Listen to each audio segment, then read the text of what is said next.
Sir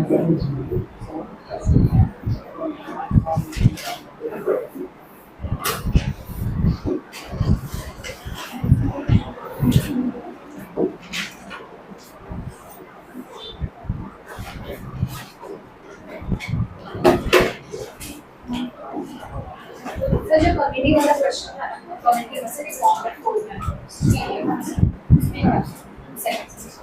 Do you remember the page number?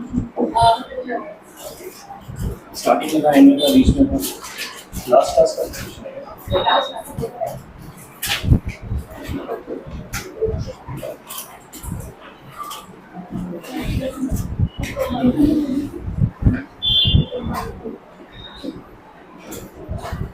Question बताओ। Committee must be formed of 4 ladies. Not 4 ladies. Committee must be formed of 4 members. Out of 6 men and 5 ladies. And how will they be selected if it must contain at most 2 ladies?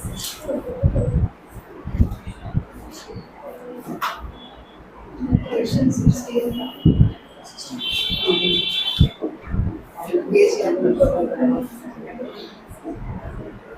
Just keep it.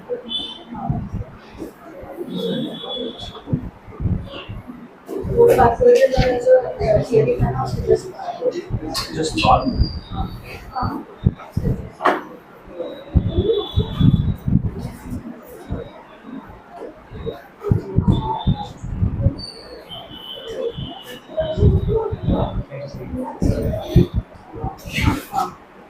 इसमें हमने जो वही सब question था, इसमें हमने 3 cases consider किए थे। These two ladies, those two ladies. But those 2 ladies में, there will be 3 cases now. When there's 2 ladies and 3 men, 1 lady, 4 men, and 4 ladies, 5 men. So उन्होंने जो PDF है उससे पहले 2 केसेस कंसीडर किए, फिर आंसर उसके उनका 180, but अगर 3 केसेस कंसीडर किए तो 186 था।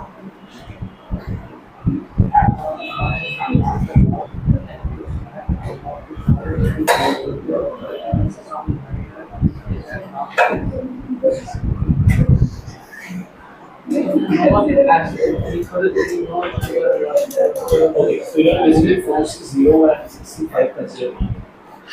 That's okay. That's correct. No need to say this. It's fine.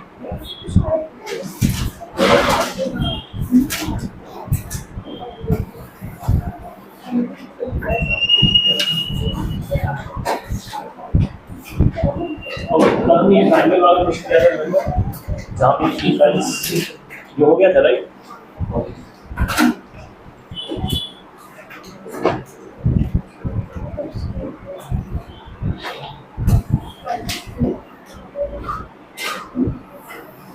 Okay, अब इसी के बेसिस पे ना अगला क्वेश्चन है, थोड़ा ध्यान से देखिएगा।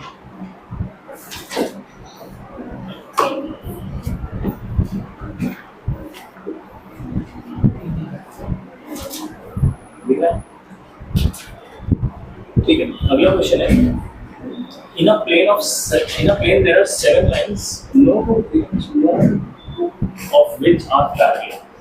7 लाइन है, 7 में से कोई भी पैरेलल नहीं, ठीक है। पैरेलल ये मतलब इंटरसेक्टिंग, दोनों उसमें इंटरसेक्टिंग नहीं चला, okay. And no 3 are congruent, no 3 are congruent का मतलब क्या है? मतलब कोई भी 3 लाइन एक पॉइंट से नहीं गुजरेगा, they are not congruent. 3 lines will be congruent. Okay. How many triangles can be formed with their point of intersection as vertices? 7 lines, 7 parallel नहीं है, they are not parallel, and they are not even congruent. मतलब उनमें से 3 या उससे ज़्यादा line एक point से नहीं गुजरे, but क्योंकि 7 लाइन parallel नहीं है, at least they will cut like this. एक पॉइंट को कट ही करेंगे right, because they are not parallel, they must be intersecting.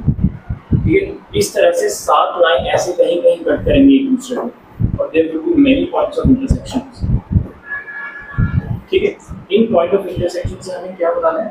कितने पॉसिबल ट्रायंगल्स एज वर्टिसेस। इन पॉइंट ऑफ इंटरसेक्शन को वर्टिसेस लेंगे और इनसे देखिए ये जैसे मैं ट्रायंगल बना लिया राइट, एक ये ट्रायंगल ऑलरेडी बना हुआ है, एक ट्रायंगल में ऐसे बना सकते हैं, ऐसे में कितने ट्रायंगल्स बना सकते हैं? That is a question. You to understand the question? पक्का? ठीक है, नहीं क्वेश्चन नहीं समझ आया? Okay fine. 7 लाइन है, ये समझ आया। पैरेलल लाइन है, दैट मींस इंटरसेक्टिंग होंगी, और कॉन्करेंट भी नहीं है, मतलब कोई भी 3 लाइन एक पॉइंट से नहीं गुजरेगा। अगर 3 लाइन नहीं गुजरेगा तो 4 भी नहीं गुजरेगा, 5 भी नहीं गुजरेगा, ठीक है। 3 are not concurrent, okay? So that means any 2 lines will only intersect at one point, ठीक है। ये एक लाइन है, ये एक लाइन है, इस पॉइंट पे इंटरसेक्ट किया, ये एक और लाइन है, एक और लाइन है। ऐसे मैंने रफली कुछ लाइंस बनाई और सबके पॉइंट ऑफ इंटरसेक्शंस मैंने नोट कर लिए, ठीक है। तो पॉइंट ऑफ इंटरसेक्शंस आ गए। Now the question says how many triangles can be formed with their point of intersections as vertices. जहाँ जहाँ पॉइंट ऑफ इंटरसेक्शन एग्जिस्ट करते हैं उनको अगर मैं वर्टिसेस ऑफ ट्रायंगल लेती हूँ, ये ट्रायंगल के वर्टिसेस होते हैं 3 कॉर्नर, राइट। तो इन पॉइंट ऑफ इंटरसेक्शन को अगर मैं वर्टिसेस ले लूँ, वैसे कितने ट्रायंगल्स फॉर्म हो सकते हैं,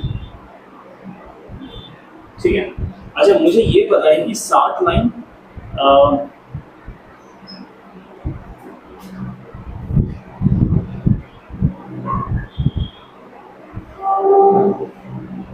जब मैं 7 लाइन में से कोई भी 2 लाइन पिक करूँ, एनी 2 लाइन्स, तो मुझे एक पॉइंट ऑफ इंटरसेक्शन मिलेगा।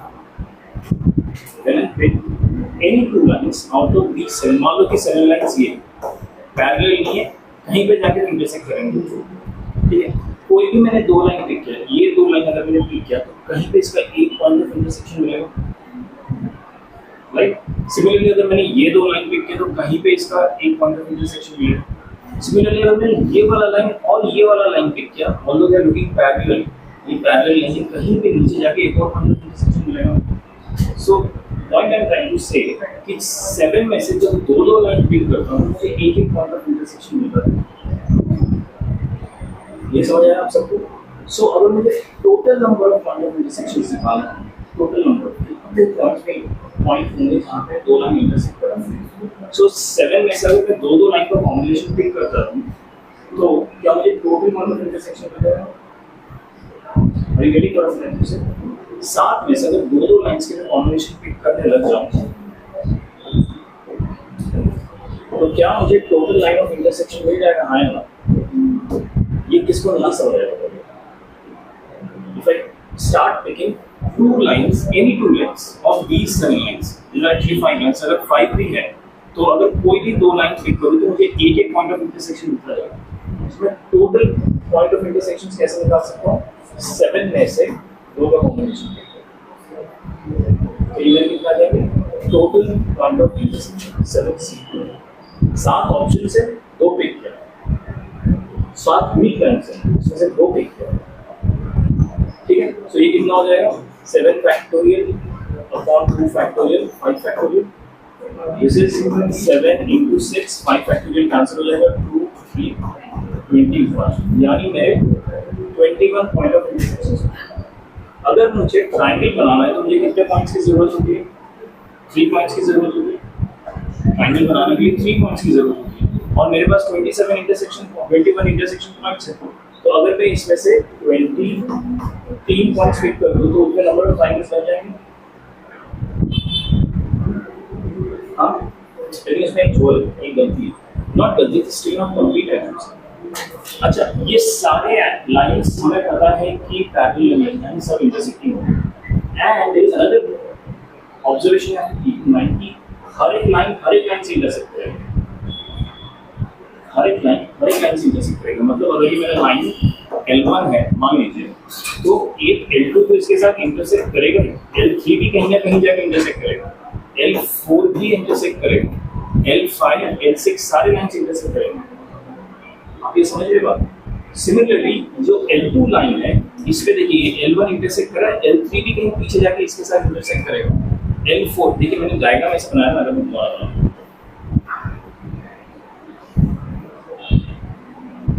इसको। अगर मैं L1 बना रहा हूं, ये एक L2 है, कोई दूसरा लाइन है, ये एक L3 है, ये L4 है, ठीक है, ये L5 है, ठीक है।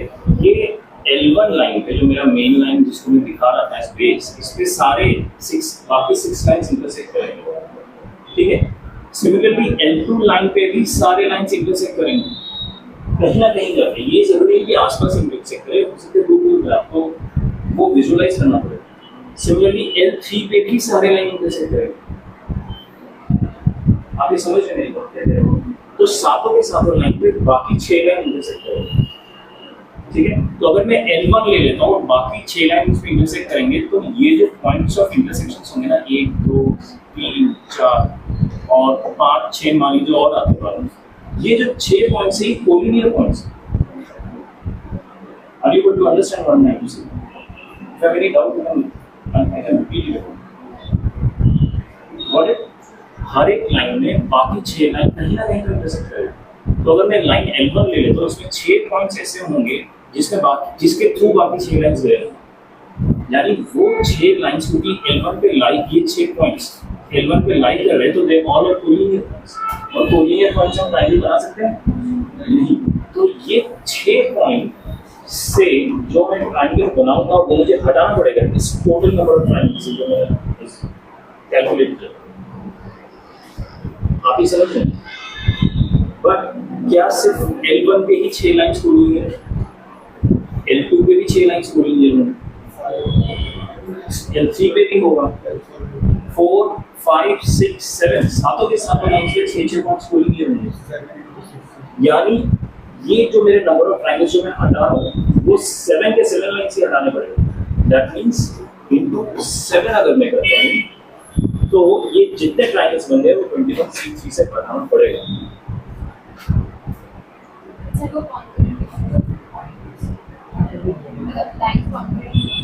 कॉन्करेंसी का अलग मतलब है। कॉन्करेंसी का मतलब होता है कि सेम पॉइंट से मल्टीपल लाइन गुजरते हैं, एटलीस्ट 3 कम से कम एंड 4 5 कॉन्करेंट नहीं है वो मैंने क्वेश्चन में ही गिवन।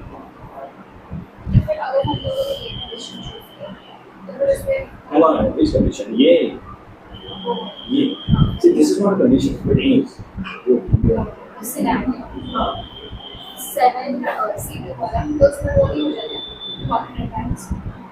7C2 देखिए 7C2 में क्या है कि 7 मेरे इंटरसेक्टिंग लाइन से हवा में प्लेन में 7 इंटरसेक्टिंग लाइन है, कहीं कहीं तो इंटरसेक्ट करेंगे।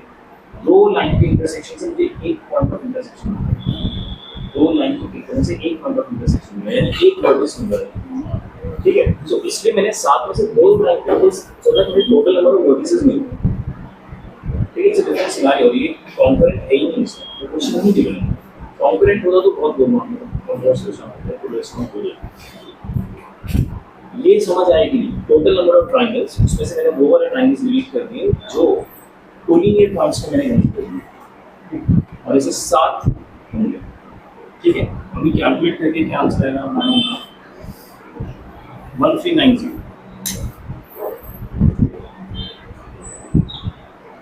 समझ आया सबको? ये इशू आज आने वाला बार-बार सुनिए। आपको क्या लगता है? मुझे क्या लगता है?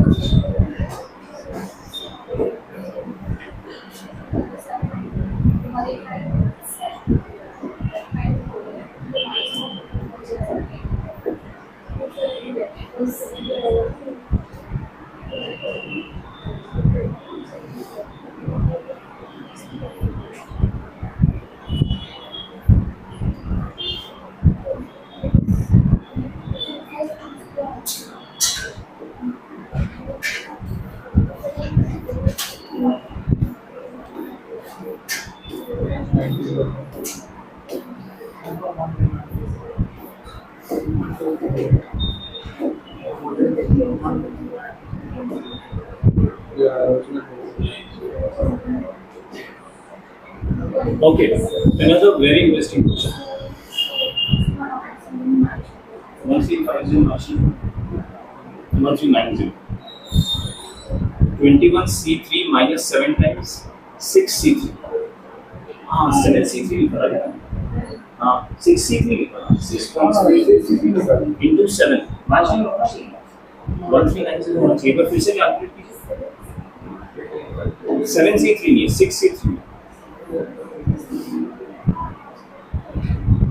मैंने जो लिखा था वो ही है मैंने 63 लिखा 21C3 minus 7 times 60. 1530 minus 140, 1390. Sir ये 1330 आ रहा है 17 19 ये 1330 आ रहा है। देखिए इसमें calculate mistake not at all. ठीक है fine fine you are right.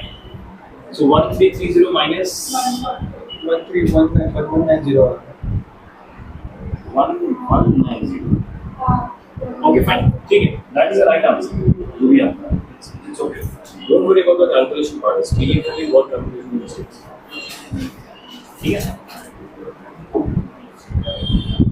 okay let's see the next question again very important and a very important type of question ये जो writing questions हैं ये हम सब ज्योमेट्री वाले क्वेश्चंस हैं ठीक है इसके भी क्वेश्चंस आते हैं so just remember how to proceed with it. Given 6 horizontal lines and 5 vertical lines how many rectangles and square will be made by their intersection? 6 horizontal line है 5 वर्टिकल लाइंस तो assume कर सकते हैं parallel है सब parallel ही horizontal मतलब कि x axis के पैरेलल वर्टिकल मतलब ही वाई एक्सिस के पैरेलल वो 90 डिग्री पे ही है। ठीक है तो 6 हॉरिजॉन्टल लाइन है मतलब 1 2 3 4 5 6 भाई चलो 1 2 3 4 5 6 हॉरिजॉन्टल लाइन 5 वर्टिकल लाइंस 1 2 3 4 5 हो गया वो क्वेश्चन नहीं है। अब बोला जा रहा है इसमें से कितने रेक्टेंगल्स बन सकते हैं कितने स्क्वायर्स बन सकते हैं। रेक्टेंगल कैसे ये जैसे ये रेक्टेंगल हो गया। ये रेक्टेंगल कैसे हुआ जब मैंने ये वाला लाइन और ये वाला लाइन पिक किया ठीक है और ये वाला और ये वाला पिक तो इनका जो इंटरसेक्शन से पॉइंट्स मिले उससे रेक्टेंगल बन गया। समझ आया रेक्टेंगल कैसे बना ये मेरे 6 हॉरिजॉन्टल लाइन है ये 5 वर्टिकल लाइंस ठीक है। पहले रेक्टेंगल समझ लेते फिर स्क्वायर्स का ठीक है ये समझ आ गया। अभी रेक्टेंगल फॉर्म करने के लिए मुझे क्या करना पड़ रहा है रेक्टेंगल में मुझे ये चीज ध्यान में रखना पड़ रहा है कि एडजेसेंट साइड्स इक्वल है स्क्वायर में ध्यान रखना पड़ रहा है एडजेसेंट साइड्स इक्वल है।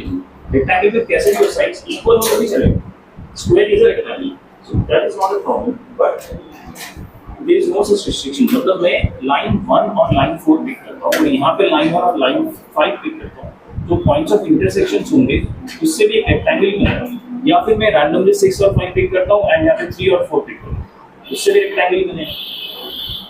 इट डजंट मैटर कि दो लाइन के बीच में कितना गैप दैट मींस अगर मैं ये 6 लाइन में से कोई भी 2 लाइंस पिक कर लूं 6C2 ठीक है तो मुझे 2 पैरेलल साइड्स ऑफ रेक्टेंगल मिल जाएंगे यानी इस टाइप के 2 साइड्स मिल जाएंगे रेक्टेंगल मैं कोई भी 2 लाइन पिक करूं और वर्टिकल साइड में से मैं कोई भी 2 लाइन पिक कर लूं तो मुझे बाकी 2 साइड मिलेंगे तो एक रेक्टेंगल फॉर्म हो जाएगा और इट डजंट मतलब देयर इज नो रेस्ट्रिक्शन कि मुझे लाइन 1 एंड 2 ही पिक करना है मैं लाइन 1 एंड 5 3 एंड 4 कोई भी पिक कर सकता हूं ठीक है। सो ये जो कॉम्बिनेशन है कि हॉरिजॉन्टल से 2 पिक किया आउट ऑफ 6 इनटू क्योंकि ये एक सब जॉब है ये दूसरा सब जॉब है 5 वर्टिकल से 5 वर्टिकल से मैंने 2 और पिक किया तो जो भी पॉइंट ऑफ इंटरसेक्शन पे फिगर बनेगा दैट विल बी रेक्टेंगल समझ आया दैट्स इट इसमें कुछ नहीं आसान है इसमें डाउट है किसी का रेक्टेंगल का समझ आएगी then I will use this. अच्छा स्क्वायर का जो फंडामेंटल फीचर क्या होता है एडजेसेंट साइड इक्वल ठीक है तो एडजेसेंट साइड इक्वल होने के इसमें बहुत सारे तरीके हो सकते हैं। मान लीजिए मैंने 2 लाइन ऐसे पिक की जिसमें सिर्फ 1 का गैप हॉरिजॉन्टल में 2 लाइन ऐसे पिक की जिसमें 1 का गैप ठीक है तो मुझे वर्टिकल से भी वही 2 लाइन पिक करना पड़ेंगे जिसमें 1 यूनिट का ही गैप ठीक है जैसे कि 2 और 3 पिक किया तो इसमें 1 का गैप है तो मुझे मान लीजिए यहाँ पे 4 5 पिक किया तो ये मेरे पॉइंट ऑफ इंटरसेक्शन का फिगर बनेगा तभी स्क्वायर बनेगा। अगर मैं यहाँ से 1 के गैप का पिक करूँ कॉरस्पॉन्डिंग वर्टिकल लाइन में भी मुझे 1 के गैप का ही पिक करना होगा 2 में पिक नहीं कर सकता, 2 का मैंने पिक कर लिया तो ये फिर से एक रेक्टेंगल बन जाएगा, ठीक है। बट 2 का गैप मैं कैसे पिक कर सकता हूँ, मैंने हॉरिजॉन्टल में 2 का गैप पिक किया, मान लीजिए 3 and 5 पिक किया, तो यहाँ पे फिर 2 का गैप है, तो अब मुझे वर्टिकल से भी 2 का ही गैप पिक करना पड़ेगा, यानी 2 and 4 पिक करना पड़ेगा या 3 and 5 पिक करना पड़ेगा। तो अगर मैंने हॉरिजॉन्टल में 2 का गैप पिक किया तो वर्टिकल में भी 2 का गैप पिक करना पड़ेगा, समझ आया? हॉरिजॉन्टल में 3 का गैप पिक किया तो वर्टिकल में भी 3 का गैप। लॉजिक समझ आ रहा है कि एक बार लॉजिक समझ आएगा तो उसको हम न्यूमेरिकल टर्म्स में कैसे लिखेंगे वो समझते हैं। तो स्क्वायर में तभी कंफर्म कर सकता हूँ और गारंटी कर सकता हूँ कि gap between horizontal lines is equal to gap between vertical lines, ठीक है। तो पहला केस ले लेंगे, पहला केस क्या लेते हैं, 1 का गैप। अगर मुझे 1 के गैप के एक नंबर ऑफ वेज देखने हैं, क्या क्या वेज होंगे, मैंने अगर 1 पिक किया तो क्या मैं 2 पिक कर सकता हूँ? अगर 1 का गैप चाहिए 2 पिक कर सकता हूँ, 1 का गैप होगा, 1 पिक किया तो 3 पिक कर सकता हूँ? नहीं। अगर 1 किया तो 2, 2 किया तो 3, 4, 5, 6, यानी मेरे पास 1, 2, 3, 4, 5 ही वेज है। हॉरिजॉन्टल में 1 का गैप पिक करने का, 5 वेज से ज्यादा वेज है 1 का गैप पिक करने का नहीं। सिमिलरली वर्टिकल में 1 का गैप पिक करने का 1, 2, 3, 4, उस साइड नहीं जा सकते ना, उस साइड नहीं नहीं।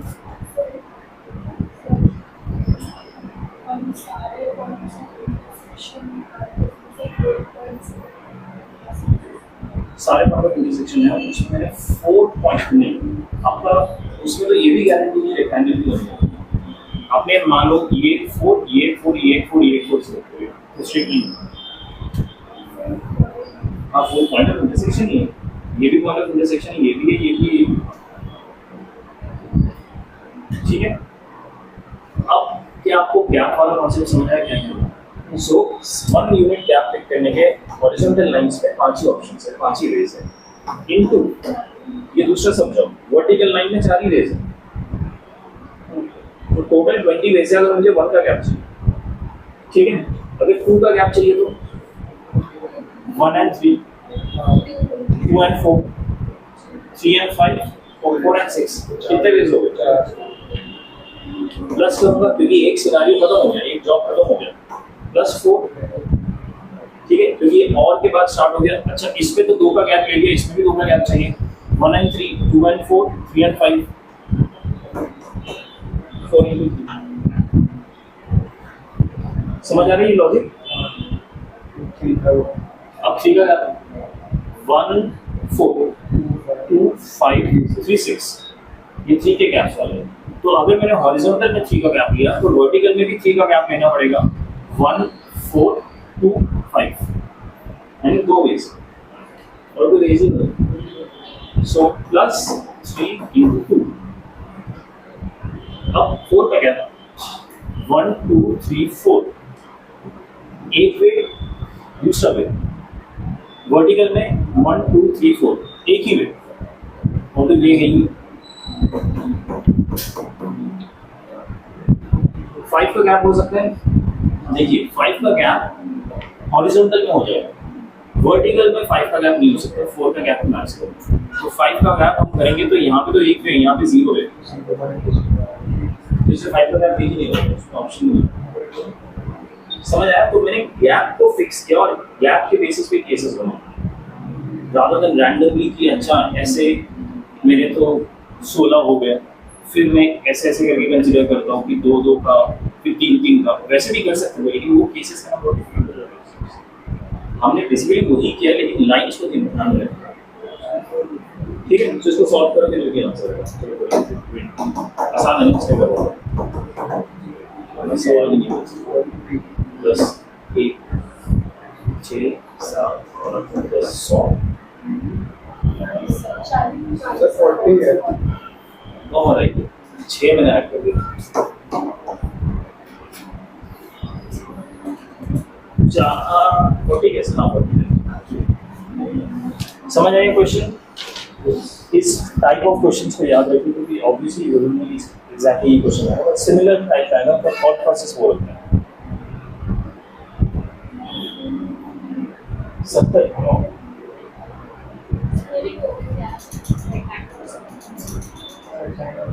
हाँ ये फर्स्ट वाला केस हाँ रेक्टेंगल एंड स्क्वायर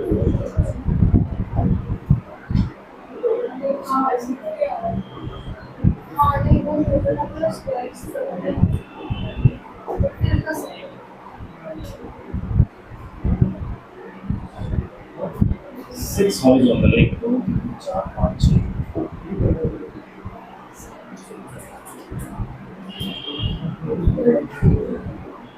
6 5 6 5 का सही है 7 शायद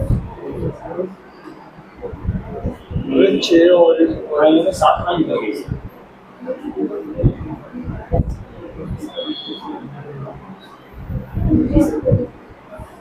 मैंने ऊपर नीचे का नाम किया Yep, that's not correct. 1 2 3 4 5 6 sir ये लाइंस चेंज नहीं है 1 2 3 4 5 6 इनकी लाइंस की थी 1 2 3 4 5 6 7 लाइंस ठीक है इसके सॉल्यूशन इनकरेक्ट है क्योंकि इन्होंने 7 लाइंस ड्रॉ की ठीक है हमने 6 लाइन ड्रॉ की जो क्वेश्चन में गिवन है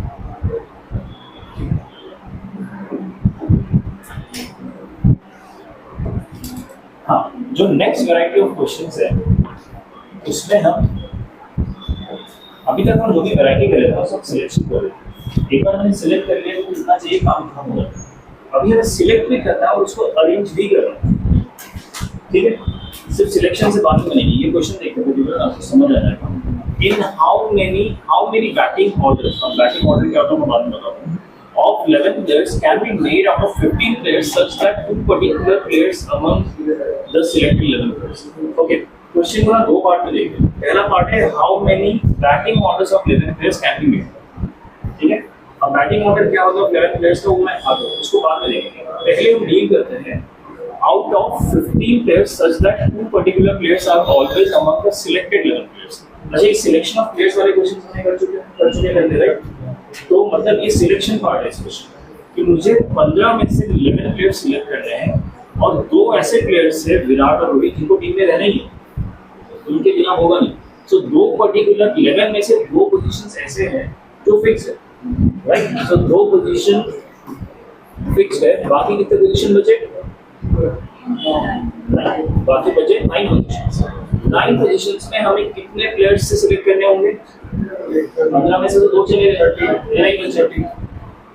13 C 9 तो इतने तरीके हैं प्लेयर्स सिलेक्ट करने के फॉर प्लेइंग 11 वो प्लेइंग 11 प्लेयर्स जो मैच खेलने वाले 15 में से हम किस तरीके से सिलेक्ट कर सकते हैं ये क्वेश्चन में कर लीजिए ठीक है बट इस क्वेश्चन में हम फर्दर क्या ऐड कर रहे हैं how many batting orders of 11 players अब बैटिंग ऑर्डर में मतलब क्या होता है पहले कौन बैटिंग करने जाएगा बाद में कौन से पोजीशन में कौन बैटिंग करता है ठीक है सो 11 प्लेयर्स है 11 पोजीशन है बैटिंग ऑर्डर से तो फर्स्ट पोजीशन के लिए कितने प्लेयर्स आ सकते हैं कितने ऑप्शन कितने रेस हो सकते हैं बैटिंग हां 11 प्लेयर्स से कोई भी आ सकता है बैटिंग मतलब टेक्निकली देखा जाए तो कोई भी आ सकता है प्रैक्टिकली कोई भी ना आए बट टेक्निकली देखा जाए तो 11 से 11 आ सकते हैं एक अगर फर्स्ट पोजीशन में आ गई तो सेकंड पोजीशन के लिए तो ऐसे करते जाएंगे तो 11 factorial n options n unique options n positions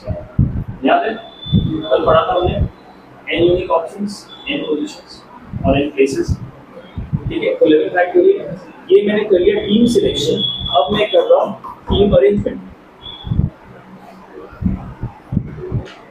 ठीक है ये क्या अरेंजमेंट है कौन से ऑर्डर पे कौन खेलने वाला है उसके 11 फैक्टोरियल ऑप्शंस है या 11 फैक्टोरियल वेज है समझ आ गया this is a very good question for understanding the fundamentals पहले मैंने किया सिलेक्शन फिर मैंने किया अरेंजमेंट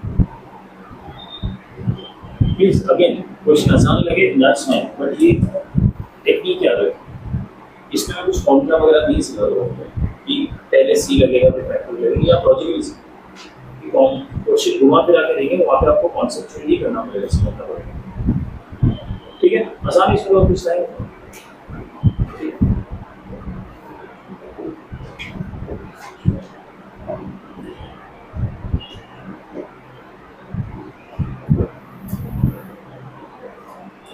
अगला क्वेश्चन देखिए, इन how many veg 3 couples can be arranged in a queue from left to right such that no husband is standing before his wife. Question समझ आया? मैं आपको थोड़ा करके दिखाऊं या आप ट्राई करेंगे? अच्छा, मैं क्वेश्चन थोड़ा लिख के, इन हाउ मेनी वेज 3 couples, अच्छा 3 कपल है, 3 कपल होते हैं, आपको पहले लिख के H1 W1 H2 W H3 W, 6 लोग हैं कपल्स, ठीक है? Can be arrange in a Q, एक क्यू फॉर्म करना होता है, एक लाइन फॉर्म करनी है, 1 2 3 4 5 6 यहाँ पे खड़े, ठीक है? फ्रॉम लेफ्ट टू राइट, सबसे पहले ये है लास्ट पोजीशन, ये ठीक है, लेफ्ट टू राइट में है, such that no husband is standing before his wife, मतलब कि H1 W1 के सामने हो नहीं सकता, हस्बैंड नहीं आ सकता सामने, ठीक है? वाइफ को ही आना, तो ये सिनेरियो पॉसिबल नहीं, ठीक है? वाइफ को ही आना है, लेकिन क्या हस्बैंड W2 के सामने हो सकता है? H1 उसका थोड़ी हस्बैंड है, वो उसके सामने आ सकता है, अपनी वाइफ के सामने नहीं आ सकता, ठीक है? तो ये सिनेरियो पॉसिबल है, इसको ध्यान रखिए। तो क्या आप कोशिश करेंगे करने का? कुछ भी हवा लगे खड़ा वैसे ही रहना है, वाइफ को सामने ही रहना है, आगे ही हो, हस्बैंड कैसे सामने आएंगे? ठीक है, वही तो इसलिए मैंने कट किया ना, ये सिनेरियो नहीं हो सकता, H1 W1 ट्राई करेंगे या नहीं, मैं कर दूँ? ठीक है, माइक नहीं लगाया मैंने, आज का ऑडियो ऑडियो फ्री वीडियो होने वाला आपका।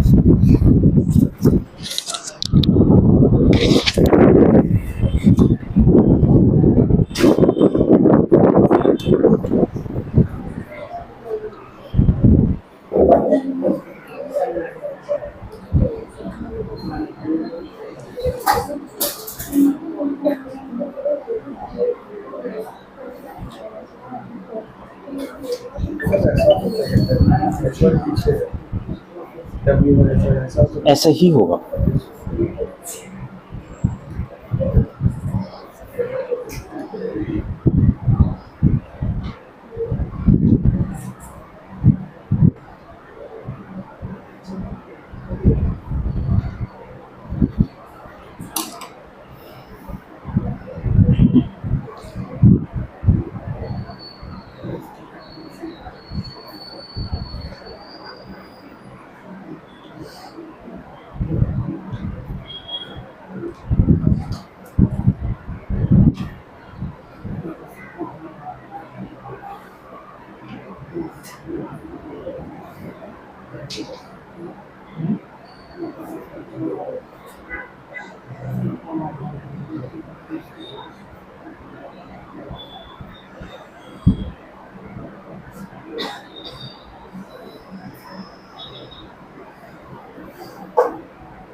ये एक इम्पॉर्टेंट क्वेश्चन है in terms of understanding the approach, कैसे अप्रोच करना चाहिए। इस टाइप का क्वेश्चन हमने शायद एक बार किया है क्लास 1 या क्लास 2 में, आई डोंट रिकलेक्ट।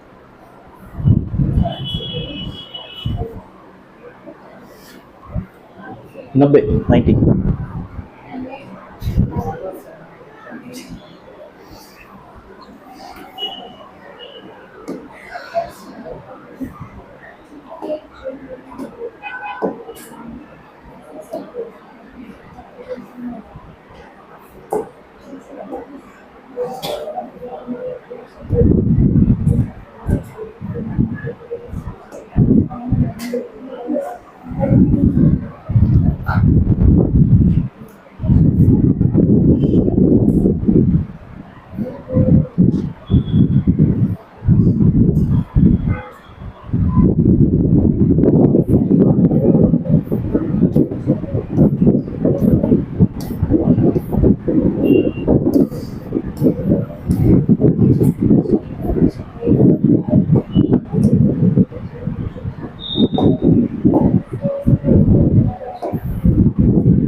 ठीक है, अभी देखिए मेरे पास 3 कपल है, H1W1, H2W2, H3W3। Q के 6 पोजीशंस मुझे भरने हैं। ठीक है, मुझे पता है कि वाइफ को पहले रहना है, हस्बैंड को बाद में रहना है। सो एक तो हम केस बाय केस कर सकते हैं। ठीक है, कि H1 को मैंने इधर फिक्स किया और वाइफ के अलग अलग पोजीशंस किए, वाइफ 1 को इधर फिक्स किया, हस्बैंड के अलग अलग पोजीशंस फिक्स किए। ठीक है, फिर मैंने वाइफ को इधर फिक्स किया, फिर अलग अलग पोजीशन फिक्स किए। ऐसे करते करते फर्स्ट कपल के ही इतने केसेस बन जाएंगे। ठीक है, अब जब फर्स्ट कपल का फर्स्ट केस होगा तब सेकंड कपल का भी मुझे केस बनाना पड़ेगा, उसके साथ ही फिर थर्ड कपल का भी मुझे देखना पड़ेगा रिमेनिंग पोजीशंस में क्या क्या केसेस बन रहे हैं। उसके बाद एक और केस बनेगा, मैंने W1 को सेकंड पोजीशन में रखा, और अब फर्स्ट कपल का तो देखना ही है, सेकंड और थर्ड कपल का भी साइमल्टेनियसली देखना है। तो are you able to understand कि बहुत ज्यादा केसेस हो रहे हैं। हमारा एक जो डायरेक्शन रहता है कि मुझे जो जो ऑब्जेक्ट्स गिवन है उनको मैं पोजीशंस में प्लेस कर देता हूँ। ठीक है, I am not objectifying these, मतलब मैं समझाने के लिए कह रहा हूँ कि मेरे पास ऑब्जेक्ट्स को पोजीशन में प्लेस करना है, वो एक हमारा डायरेक्शन होता है। एक डायरेक्शन उल्टा भी होता है कि मैं पोजीशंस क्या क्या अवेलेबल है उनमें ऑब्जेक्ट्स को डालता हूँ, मतलब मैं अपना डायरेक्शन चेंज करके अब पोजीशंस को एक एक पिक करके उसमें ऑब्जेक्ट्स को डाल दो, rather than focusing on objects I will focus on position, कि फर्स्ट पोजीशन में कितने लोग आ सकते हैं, सेकंड पोजीशन में कितने लोग आ सकते हैं, इस तरह से। That is the approach from different direction. इस टाइप का एक क्वेश्चन मैंने स्टार्टिंग में किया था, I can't recollect which question, मैंने ऐसा किया था। ठीक है, अभी देखिए मान लीजिए कि मैं फर्स्ट कपल के लिए पोजीशंस ढूंढूं। ठीक है, 6 पोजीशंस अवेलेबल है, 2 लोगों को पिक करना है, यानी 6C2 ऑप्शंस होंगे मेरे पास। ठीक है, मैं H1W1 को मल्टीपल पोजीशंस में वो कर सकता हूँ, प्लेस कर सकता हूँ, लेकिन क्या मैं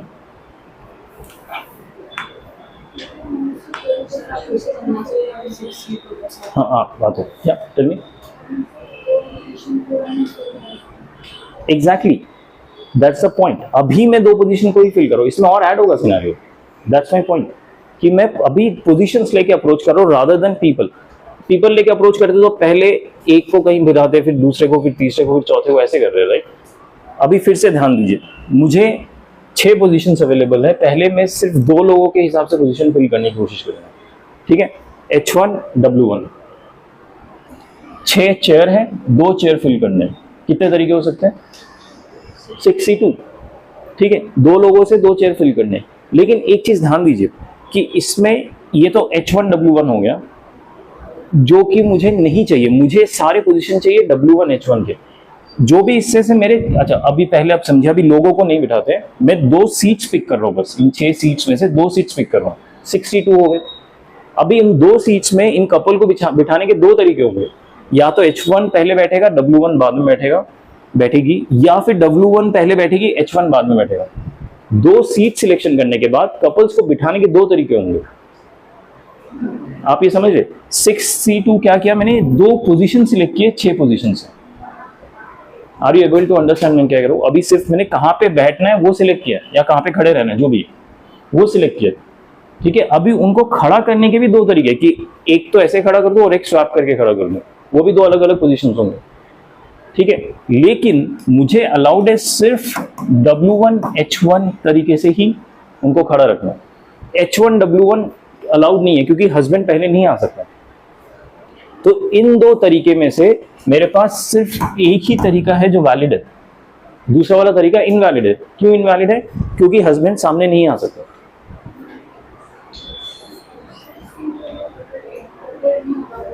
एग्जैक्टली 6C2 जब मैं कर रहा हूं, I am not considering the people, मैं लोगों को कंसिडर ही नहीं कर रहा हूं, मैं बस ये सिलेक्ट कर रहा हूं कि 6 में से 2 चेयर मैं कैसे सिलेक्ट कर सकता हूं। What are the number of ways of selecting 2 chairs out of this 6 chairs.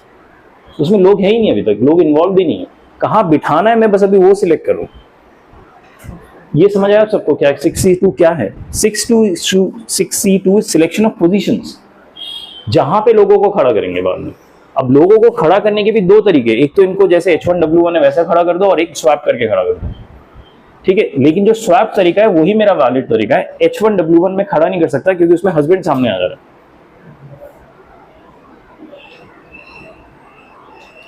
इल्ले नहीं समझ आ रहा या समझ आ रहा है? नहीं समझ आ रहा? You can understand? Okay, but there are people who are unable to understand, then I will repeat, it's fine. अगर एक को भी नहीं समझ आ रहा है, I will repeat again, don't worry about that. Okay fine.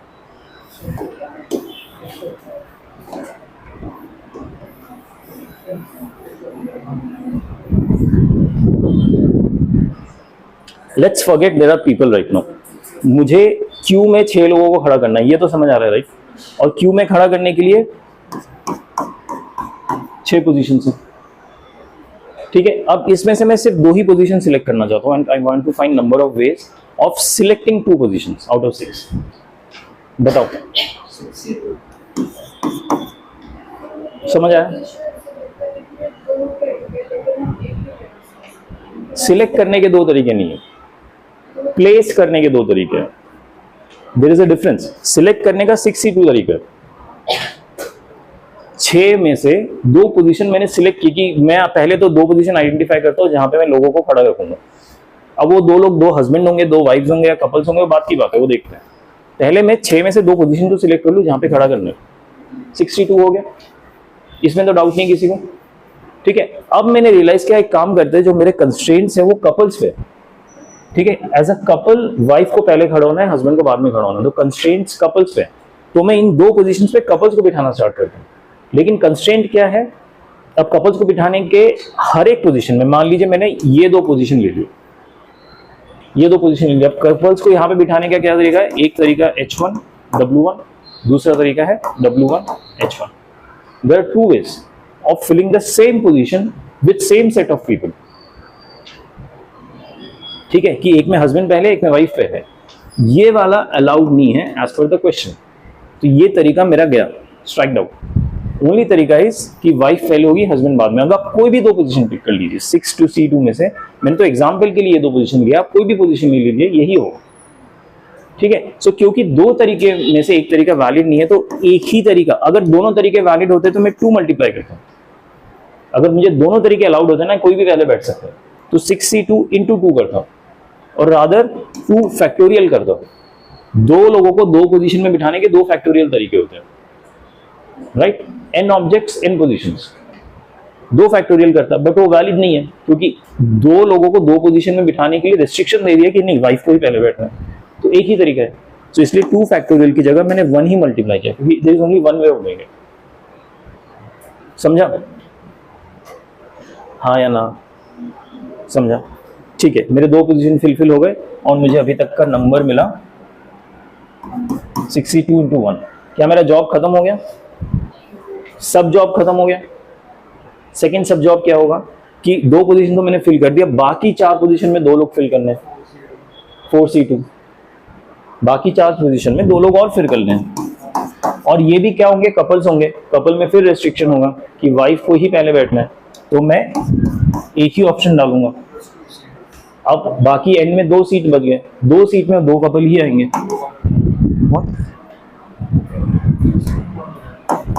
2C2, इसका भी एक ही तरीका है. देखो, पहले मेरे पास 6 सीट्स थे, उसमें से 2 सिलेक्ट कर लिए, बचे कितने? 4. फिर सेकंड सब जॉब में 4 सीट्स में से 2 सिलेक्ट कर लिए, बचे कितने? 2. अब 2 लोग भी बचे, 2 सीट्स भी बचे, तो 2C2. समझ आया? ये हमने क्या किया? हमने पोजीशंस को फिक्स किया, उस हिसाब से लोगों को बिठाया, रादर देन लोगों को पोजीशंस की नजरिए से देखने के लिए मैंने पोजीशन की नजरिए से लोगों को बिठाया.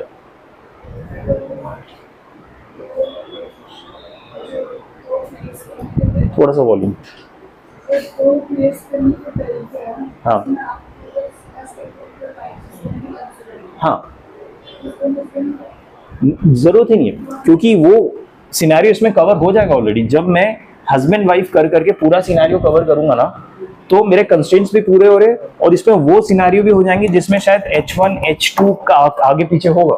डजंट मैटर, H1 H2 पे कोई रिस्ट्रिक्शन ही नहीं है, रिस्ट्रिक्शन सिर्फ हस्बैंड वाइफ पे. ये कोई भी पहले बाद में हो सकता है.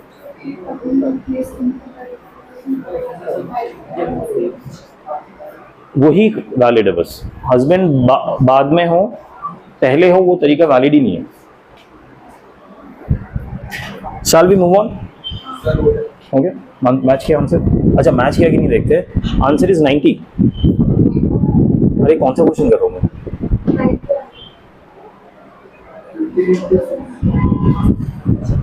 These answers are so weird now. मुझे खुद ही कैलकुलेट करना पड़ेगा, which is also not much reliable, but ठीक है, I'll try. 90 हो रहा है? Okay. Sorry? See, you'll have to explain. I won't be able to understand what is this. So like I kept the woman here, right? Yeah, our initial method, right? You fix one position for one woman, and that's also fine. Okay. And then I just placed the other woman compared to that. Absolutely, this is also fine. अगर तुम mentally clear हो where to place whom and not confuse it, this is absolutely fine. This is just a long way of doing it. That's why I was preferring the position way. Okay, that's absolutely fine. मैंने पहले वही बताया था आज. Okay अभी जो हम next set of questions करने वाले हैं बच्चों,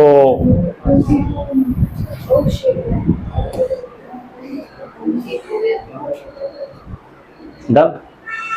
कुछ शेयर करना? डन विद गॉसिपिंग या कुछ और शेयर करना है? ठीक है, अभी जो हम नेक्स्ट सेट ऑफ क्वेश्चंस करने वाले हैं उसमें हम दो बहुत ही इंपॉर्टेंट मेथड सीखने वाले हैं, gap method and block method. ये वाले क्वेश्चन आपके सीबीएसई में बहुत आते हैं, गैप एंड ब्लॉक, लेकिन वहां पे आपको ऐसे गैप एंड ब्लॉक नहीं सिखाया जाएगा। प्लस ये दोनों टर्म्स इनफॉर्मल टर्म्स है, आपको क्वेश्चन देख के समझ आ जाएगा कहाँ पे गैप मेथड यूज करना है, कहाँ पे ब्लॉक मेथड यूज करना है। एकदम मतलब अच्छी तरह घोट लीजिए, आपके सीबीएसई के कोई भी क्वेश्चन आप फोड़ देंगे, कोई दिक्कत ही नहीं आएगी उसमें। ठीक है, आपके लिए ये जो मेथड्स है ना, इतना बड़ा एडवांटेज होगा रेस्ट ऑफ द स्टूडेंट्स के ऊपर, क्योंकि इस माइंडसेट से करने से ना आपको एग्जैक्टली पता होगा मुझे क्या करना है, रादर देन गेटिंग कंफ्यूज, अच्छा ऐसे भी कर सकते हैं वैसे भी कर सकते हैं। ठीक है, सो इस मेथड्स को ध्यान रखिए और इन मेथड्स को हम क्वेश्चन के थ्रू समझेंगे।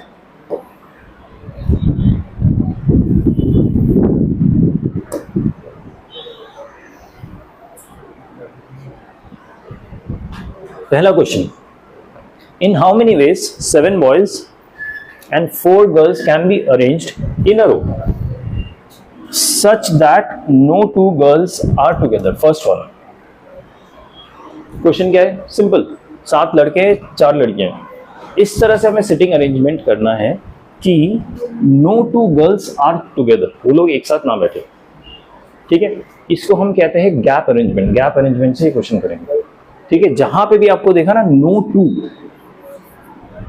जहां पे no 2 दिख गया या no 3 में हम गैप नहीं यूज कर सकते, बट no 2 में हम गैप यूज करेंगे। ठीक है, इसका मतलब कि गर्ल्स को ऐसे पोजीशंस पे बिठाना है, दे आर नॉट टुगेदर। ठीक है, ऐसे केस में क्या करेंगे, पहले हम बॉयज के पोजीशन को फिक्स कर लेंगे, उन पे तो कोई रिस्ट्रिक्शन नहीं है। ठीक है, तो अगर मेरे पास 7 बॉयज है, B1 B2 B3 B4 B5, अरे चलो यहीं पे कर लेते हैं, B6 B7, 7 लड़कों को तो बिठा सकता हूँ किसी भी पोजीशन में, इसमें तो कोई रिस्ट्रिक्शन नहीं है। तो 7 बॉयज को 7 पोजीशंस में बिठाने का कितना तरीका है, 7 फैक्टोरियल। इनको आगे पीछे भी तो करना पड़ेगा, रीअरेंज करना पड़ेगा, जैसे हम अल्फाबेट्स रीअरेंज करते थे वैसे ही। पहले इसको बिठाओ, B1 को पहले करो, जस्ट बिकॉज B1 है तो उसको पहले बिठाना हमेशा जरूरी नहीं है। So there are 7 factorial ways of doing it, इसमें कोई डाउट है? ठीक है, अब बोला गया नो 2 गर्ल्स आर टुगेदर, तो इसमें गैप मेथड क्यों आता है, क्योंकि ये बॉयज के बीच में जो गैप क्रिएटेड है, अगर इन गैप्स में मैं गर्ल्स को बिठा दूं तो will any 2 girls would be together? नहीं, समझ रहे हो? अच्छा, B1 के पहले भी गैप है और B7 के बाद में भी गैप है, ये आप समझ लो, वो भी ऐसे पोजीशन एक, मतलब बिठाने की जगह रिस्ट्रिक्टेड नहीं है, आप B1 से पहले भी बिठा सकते हो, B7 के बाद भी बिठा सकते हो, तो वो भी हमें ऐसा गैप, ऐसा पोजीशन कंसीडर करना है। ठीक है, सो मेरे पास कितने गैप्स हो गए, 1 2 3 4 5 6 7 8 गैप्स हो गए। 8 गैप्स में कितने गर्ल्स को बिठाने हैं, 4, तो कितने तरीके हो सकते हैं 8 गैप्स में?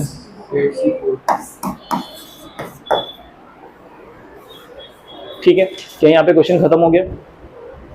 मान लीजिए आपने रैंडम कुछ गैप सिलेक्ट करके G1 G2 G3 G4 ऐसे गर्ल्स को बिठाया एक सिनेरियो में, तो हमारा जो scenario no 2 girls are together, हाँ दैट इज फुलफिल्ड, बट इन गर्ल्स को जो बिठाए इनको भी तो रीअरेंज कर सकते हैं ना आपस में, कि G1 को यहाँ की जगह यहाँ बिठा दो और G2 को यहाँ बिठा दो। ठीक है, गैप्स अभी भी वही यूज हो रहे होंगे, पोजीशंस अभी भी वही यूज हो रहे हैं, जस्ट लड़कियों को वो कर दिया, स्वैप कर दिया।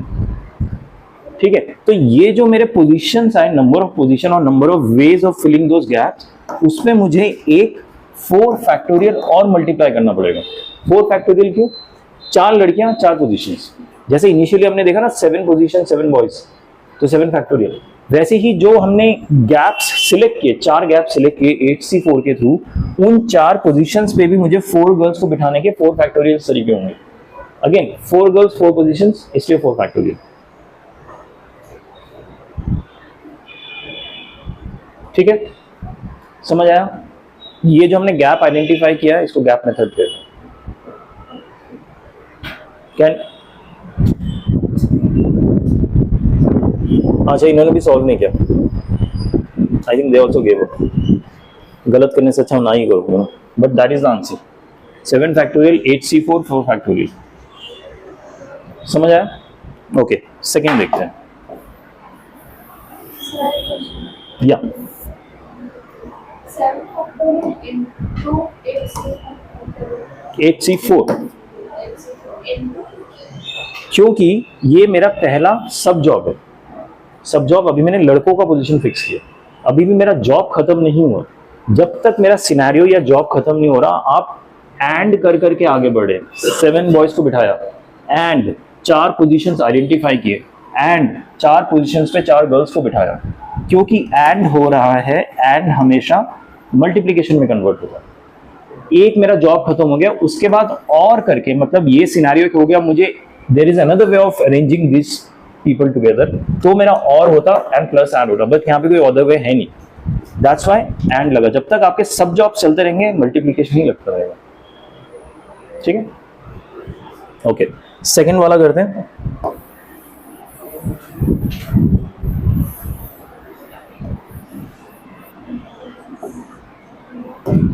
All girls are together. All girls are together मतलब कि G1, G2, G3, G4, you have to consider them as a single set, as a single block।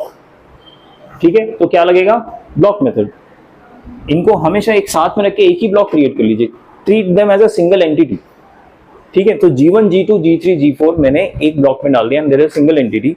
बाकी बचे B1, B2 से लेके B7 तक बॉयज। सो अब देखिए टोटल ऑब्जेक्ट्स कितने हो गए? 7 बॉयज एंड दिस 1 ब्लॉक, 8 को आपस में रीअरेंज करने का कितना तरीका है? 8 फैक्टोरियल। 8 एंटिटीज है, 8 फैक्टोरियल से मैंने इनको रीअरेंज कर दिया। इस अरेंजमेंट में G से लेके G4 हमेशा साथ में ही रहेंगे, बट G1 से लेके G4 को आपस में अरेंज करने के भी तरीके हो सकते हैं। ये 4 पोजीशन आपस में है साथ में, दैट्स फाइन, लेकिन कभी हो सकता है कि G1 थर्ड पोजीशन में और G3 फर्स्ट पोजीशन में, ये भी तो हो सकता है ना। इनका भी आपस में अरेंजमेंट हो सकता है। 4 पोजीशन में 4 गर्ल्स, वो कितना होगा? हो गया, बस दैट्स इट, इतना ही। समझा कि नहीं? ब्लॉक मेथड कि आपने ब्लॉक में डाल दिया। ठीक है, third, not all girls are together. Not all girls are together मतलब कि सारी लड़कियां एक साथ नहीं हो सकती, मतलब G1 से लेके G4 तक सब एक साथ नहीं हो सकते। क्या इसका मतलब ये है कि G1 और G2 एक साथ हो सकते हैं? 2 हो सकते हैं, इनफैक्ट 3 भी हो सकते हैं, बट चारों एक साथ नहीं हो सकते। बट इसमें ये भी हो सकता है कि G1, G2, G3 कोई भी एक साथ ना हो, सब अलग अलग हो, वो भी हो सकते हैं। समझ रहे हो? So which way is best way? Complementary. क्योंकि आप निकाल लो कि कौन से सिनेरियो में ऑल गर्ल्स आर टुगेदर, उसको टोटल सिनेरियो से माइनस कर दो, तो not all girls are together आ जाएगा। ऑल गर्ल्स आर टुगेदर का क्या सिनेरियो था? यही था, देखो यही तो किया, part B. All girls are together is 8 factorial into 4 factorial, right. और अब बताओ टोटल सिटिंग सिनेरियोस कितने हैं? देयर इज नो कंस्ट्रेंट, कोई कहीं भी बैठ सकता है। Why 11 factorial? 7 boys 4 girls 11 students, कहीं पे बैठा दो, no restriction. 11 factorial total ways of sitting without any conditions. उसमें से मैंने माइनस कर दिया जहां पे all girls are together, so क्या बचेंगे? Not all girls are together. समझ आया कॉम्प्लीमेंट्री मेथड क्यों यूज किया? बिकॉज स्ट्रेट फॉरवर्ड, मुझे ऑलरेडी दिया हुआ है पार्ट बी में, मैं बस टोटल से माइनस कर रहा हूँ।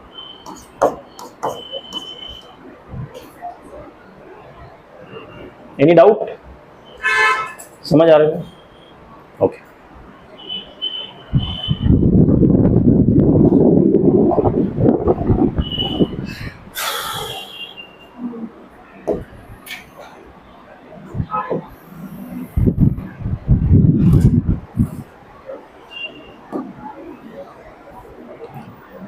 Two families with 3 members each and one family with 4 members.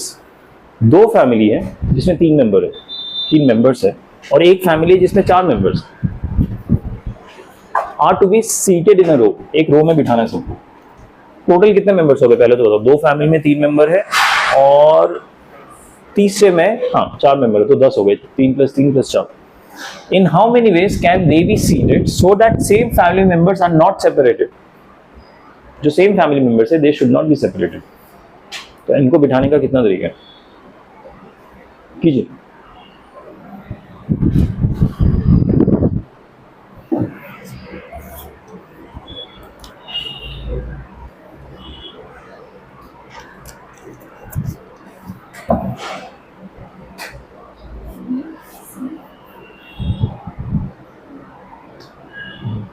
Close.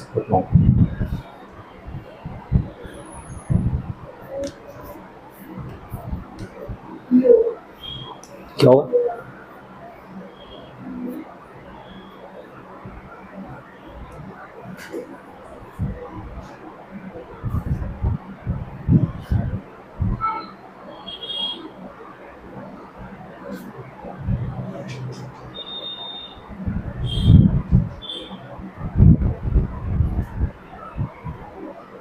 क्या?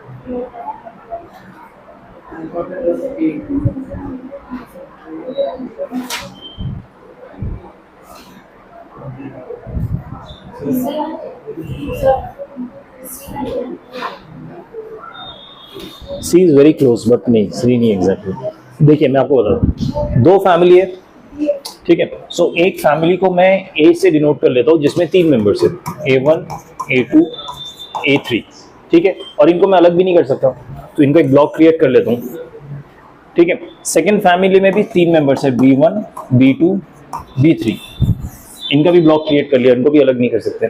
थर्ड फैमिली में 4 मेंबर है, कांट बी सेपरेटेड, ठीक है। ठीक, तो 3 ब्लॉक्स तो हो गए। 3 ब्लॉक्स को रीअरेंज करने के कितने तरीके? हो सकता है कि पहला ब्लॉक फर्स्ट पोजीशन में, सेकंड ब्लॉक थर्ड ब्लॉक, 3 अलग अलग पोजीशंस में। आप समझ लो मैं क्या कह रहा हूँ। 3 ब्लॉक्स को आपस में जरूरी नहीं ना ए वाला ही ब्लॉक पहले, सी वाला ब्लॉक भी पहले हो सकता है, ए वाला बाद में हो सकता है, ऐसे मल्टीपल पोजीशंस हो सकती है। 3 ब्लॉक से 3 पोजीशन से 3 फैक्टोरियल, ठीक है। अब ब्लॉक्स पोजीशन सेट हो गए, मुझे number of ways of setting the blocks पता लग गया। अब इनका इंटरनल सेटिंग भी तो चेंज हो सकता है। तो A1, A2, A3 को 3 पोजीशन में बिठाने के लिए कितने सेटिंग होंगे?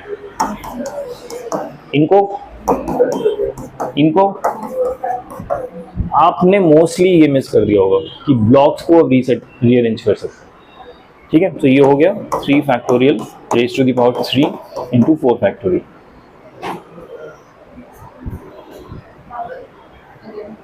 Okay, 3 family, first family with 3 members, second family with 3 members, third family with 4 members, ठीक है। इनको मैंने ब्लॉक्स में क्रिएट किया, क्यों? क्योंकि क्वेश्चन में गिवन है same family members are not separated, इनको सेपरेट नहीं कर सकते, तो उनको एक साथ ही मुझे ब्लॉक क्रिएट करना होगा। 3 ब्लॉक्स है, 3 ब्लॉक्स को मैं आपस में रीअरेंज कर सकता हूँ कि पहले मैंने बी ब्लॉक को रख दिया, बाद में ए को रखा, सी को बीच में रख दिया कभी। ऐसे कितने तरीके हो गए? ये समझ आ गया? 3 पोजीशन के लिए 3 ब्लॉक्स। अब ब्लॉक्स के अंदर भी ये फैमिली मेंबर्स रीअरेंज तो हो सकते हैं, हो सकता है इसका मैंने फर्स्ट पोजीशन फिक्स कर दिया, लेकिन हो सकता है A3 A1 से पहले बैठा हूं। There are multiple ways these 3 people can also sit amongst themselves. तो उसको करने का 3 factorial, 3 people 3 positions, 3 people 3 positions, 4 people 4 positions। ठीक है, got it? So 3 factorial cube into 4 factorial.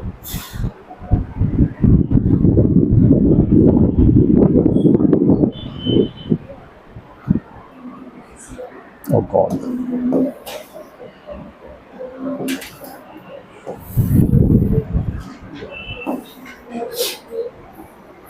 Okay, ध्यान से देखिए question, is it readable?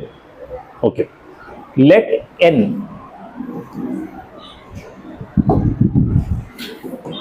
be the number of ways in which 5 boys and 5 girls can stand in a queue in such a way that all girls stand consecutively in a queue.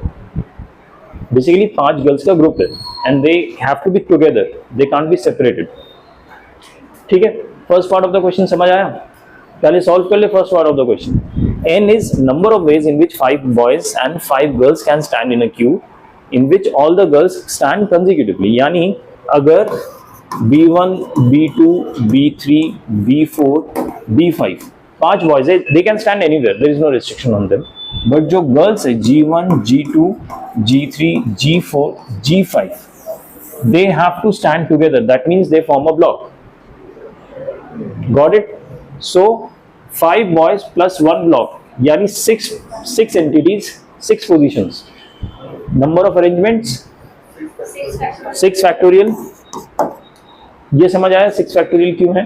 इसको मैं single entity consider कर रहा हूं, तो 1 2 3 4 5 6 position में, मतलब इस पूरे ब्लॉक को मैं बीच में भी डाल सकता हूँ या स्टार्टिंग में भी डाल सकता हूँ, कहीं पे भी डाल सकता हूँ, राइट? तो 6 पोजीशंस में 6 एंटिटीज को फिल कर रहा हूँ 6 फैक्टोरियल। अब इंटरनली ये गर्ल्स भी अपने पोजीशन शिफ्ट कर सकते हैं। इनको शिफ्ट करने के कितने वेज होंगे? तो n मेरा क्या आ गया? 6 into 5 हो गया। First part sorted. Second part, let m be the number of ways in which 5 boys and 5 girls can stand in a queue in such a way that exactly 4 girls stand consecutively in the queue। अब m में क्या हो रहा है कि instead of 5 girls 4 girls can stand in a queue। 4 ही लड़कियां एक साथ कंसेक्यूटिवली खड़ी हो सकती है, 5 नहीं खड़े हो सकते, तो मुझे 4 का ब्लॉक करना होगा, right? Is this block fine? But ध्यान रखिए G1 को अब कहीं और बैठना होगा। G1 इस ब्लॉक के इमीडिएटली पहले या इमीडिएटली बाद में नहीं हो सकते, अदरवाइज वो 5 कंसेक्यूटिव हो जाएंगे फिर से। ये सिनेरियो समझ आ रहा है? 4 का ब्लॉक बनाया, 4 गर्ल्स का ब्लॉक बनाया, लेकिन जो लेफ्ट ओवर गर्ल है, जो लेफ्ट आउट गर्ल है, I should say, she can't stand immediately before और immediately after the group. Immediately before या आफ्टर हो गया तो फिर से कंसेक्यूटिव 5 गर्ल्स हो जाएंगे, ठीक है? सो आई हैव टू एंश्योर कि एक जो गर्ल लेफ्ट आउट है उसको कहीं गैप, दूसरे गैप में बिठाना है। बोलो, समझा? ओके। अब सबसे पहले तो मुझे 5 लड़कियों में से 4 लड़कियां पिक करनी होंगी जो कंसेक्यूटिवली खड़ी होंगी, जो ग्रुप बनाएंगे। ऐसे रैंडम तो हम G1 के साथ नहीं कर सकते, हम G1 जाओ, कोई भी हो सकता है। तो उसको चूज करने का कितना तरीका होगा? 5 में से अगर 4 लड़कियां चूज करनी होंगी जो कंसेक्यूटिवली खड़ी होंगी, 5C4, 5 लड़कियों में से मैं n कैलकुलेट करने की कोशिश कर रहा हूँ, 5C4 तरीके होंगे, ठीक है? अब हाउ वुड आई इंश्योर कि जो लेफ्ट आउट गर्ल है वो इस ग्रुप के साथ ना खड़े हो? उसको क्या कहते हैं? Gap method. तो अभी मैं क्या करूंगा, टू इंश्योर कि ये वाला ब्लॉक और जो लेफ्ट आउट गर्ल है उनको एक साथ ना बिठाए हम और ना खड़ा करें, मैं पहले बॉयज का अरेंजमेंट फिक्स कर देता हूं। जो 5 बॉयज है अगर उनका मैंने अरेंजमेंट फिक्स कर दिया,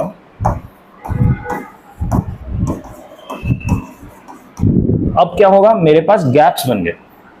आई प्लेस दीज 2 एंटिटीज, एक तो 4 गर्ल का ग्रुप और एक जो लेफ्ट आउट गर्ल है उनका ग्रुप। अब आई इंश्योर कि वो ऐसे ब्लॉक्स, सॉरी गैप पोजीशंस पे ही बैठे। उससे क्या होगा, they would never be together, और उससे कभी भी कंसेक्यूटिव नहीं हो पाएंगे। इन दोनों को कंसेक्यूटिव नहीं खड़ा कर सकते ना, नहीं तो 5 गर्ल का सेट हो जाएगा फिर से। ठीक है। अच्छा चलो मैंने बॉयज के पोजीशन फिक्स कर दी, तो बॉयज के पोजीशन फिक्स प्लेस करने के क्या तरीके होंगे? 5 बॉयज 5 पोजीशंस, चलेगा? ये समझ आया? ओके, बॉयज के पोजीशन फिक्स हो गए, तो अब मुझे बताओ गैप पोजीशन कितने हो गए? 1 2 3 4 5 6।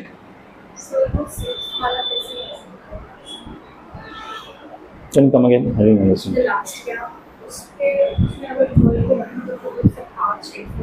कैसे? अगर देखिए वही मैं आ रहा हूँ, गर्ल्स को मैं 2 एंटिटीज ट्रीट करूंगा, एक 4 गर्ल्स का ग्रुप और एक जो लेफ्ट आउट गर्ल है उसका ग्रुप, देयर आर 2 एंटिटीज। अभी मैं उस पोजीशन पे आया ही नहीं, अभी मैंने बस बॉयज के पोजीशन फिक्स किए 5 वेज में, 5 फैक्टोरियल आंसर है। अभी मुझे गर्ल्स को प्लेस करना है इन्हीं गैप्स में, गैप्स है मेरे पास 6 गैप्स में 2 एंटिटीज है गर्ल का, एक तो girl who is left out and 4 girls who are together, right? और इनको मुझे इस तरह से इन्हीं गैप्स में फिल करने, then only it will ensure कि वो कंसेक्यूटिवली नहीं खड़े, राइट? सो 2 एंटिटीज को अगर मैं 6 गैप में फिल करूं तो क्या तरीके होंगे? 6C2, समझ आ रहा है? और यू लूजिंग इट कि गया अब हाथ से, समझ आ रहा है? 6 गैप्स में मैंने 2 एंटिटीज को फिल किया, दोनों गर्ल्स की एंटिटीज हैं, to ensure they are never consecutively standing ahead of each other or behind other, ठीक है? लेकिन लास्ट ऑप्शन, ये चारों लड़कियां आपस में भी तो वो कर सकते हैं, राइट? अपने पोजीशन स्विच कर सकते हैं, तो उसका एक 4 फैक्टोरियल, समझ आया? n निकालना तो बहुत ही आसान था, यहाँ पे एक साथ ब्लॉक में। मुश्किल कहाँ हो गया? जहां पे हमने ब्लॉक से एक हटा दिया, and we have to ensure कि सिर्फ 4 गर्ल्स ही एक साथ हो, 5 गलती से भी एक साथ ना हो जाए, अदरवाइज वो इनवैलिड हो जाएगा, ठीक है? उसको इंश्योर करने के लिए क्या किया? सबसे पहले तो कौन सी लड़की अलग होगी वो सिनेरियो लिखा 5C4, ठीक है? उसको करने के 5C4 वेज है कि एक लड़की या तो एक में G1 अलग होगी, एक में G4, एक में G3, ऐसे। पहला स्टेप वो किया कि एक लड़की को अलग किया, उसके नंबर ऑफ वेज अलग फाइंड आउट। उसके बाद क्या किया मैंने कि आई हैव टू एंश्योर कि जो लड़की अलग हुई है वो इस ग्रुप के आगे या पीछे ना खड़े हो, एक गैप के बाद ही खड़े हो। उसके लिए क्या किया मैंने? बॉयज के पोजीशन फिक्स कर दिए। बॉयज के पोजीशन फिक्स करने के 5 फैक्टोरियल तरीके थे, 5 बॉयज 5 पोजीशंस। उसके बाद मैंने गैप्स आइडेंटिफाई किए, मैंने रियलाइज किया देयर आर 6 गैप्स। 6 गैप्स में मैंने ये 2 ग्रुप्स को बिठाया, एक ग्रुप में एक सिंगल लड़की है, दूसरे ग्रुप में 4 लड़कियां, ठीक है? उन 2 ग्रुप्स को बिठाने के 6C2 तरीके, 6 गैप है। अब once the groups are settled, ये जो 4 लड़कियों का ग्रुप है, इसमें भी 4 लड़कियां आपस में अपने पोजीशन स्वैप कर सकते हैं। उसको करने के 4 फैक्टोरियल वेज है, समझ आया? m, अच्छा हमें निकालना क्या है? m upon n, m upon n। तो ये जो n है इसको नीचे रख दूं। अब बता सकते हैं कैलकुलेट करके? 5/2, ओके? नहीं 5 है सिर्फ। ओह डोंट टेल मी मैंने कुछ मिस किया। आर यू श्योर 5/2 है? 5C4 5, 6/2 4, 6 5। लो मैंने कुछ और ही मेथड किया। 5C4 fine, 5 factorial 1 2 3 fine, 6C2 fine, 4 factorial, ये तो ठीक है एकदम। सी उनका आंसर मुझे हैव टू रीचेक अगेन, ठीक है? But this approach is absolutely fine. 5 आ रहा है क्या? दे आर सेइंग कि 5 आ रहा है। इसी से ही आ रहा है ना, अपना तो कुछ नहीं मल्टीप्लाई कर दिया ना, 2, चलो एक 2 लगा देते हैं, इसी से आया ना। सी 5 गर्ल्स का ग्रुप, 4 बॉयज का ग्रुप। बताओ, ये कह रहे 5 आ रहा है, आप लोग कह रहे हो 5/2 है। इट्स फाइन, आप कीजिए आराम से, हो जाएगा, 5 आंसर आएगा।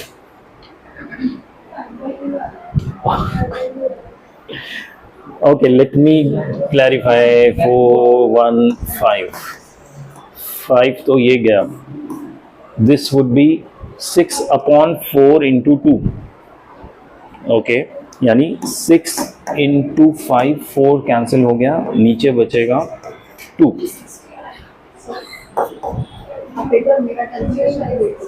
मैं पहले अपना कर लेता हूँ. This is 6 into 5. Okay gone. 5/2 आ रहा है.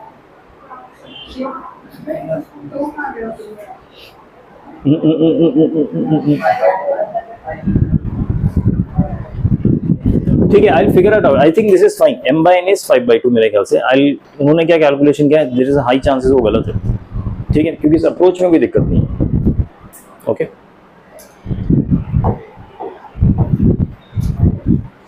हाँ, अब अगला जो कॉन्सेप्ट है, ये कॉन्सेप्ट हमने कल किया था already.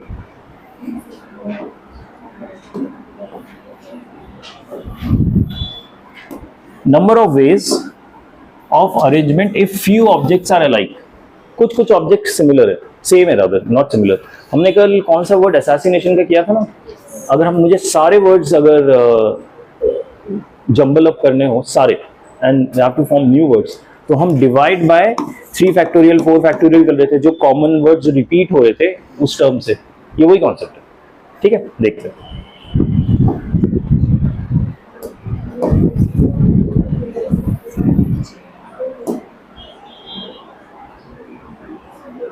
Okay, number of ways of arranging p elements in a row out of which p objects m are alike, n are alike, rest of are distinct. Then इनको रीअरेंज करने के p factorial तो हमें पता ही है कि p objects को p position में रीअरेंज करना है तो p फैक्टोरियल.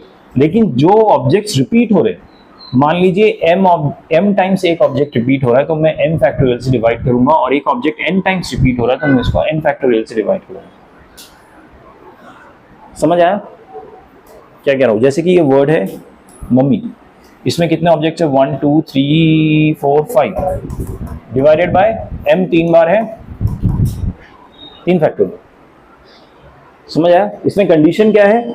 मैं सारे लेटर्स को रीअरेंज कर रहा हूं. जो हमने कल क्वेश्चन किया था उसमें शायद 11 लेटर्स थे, उसमें से मुझे 4 लेटर्स को पिक करके रीअरेंज करना था.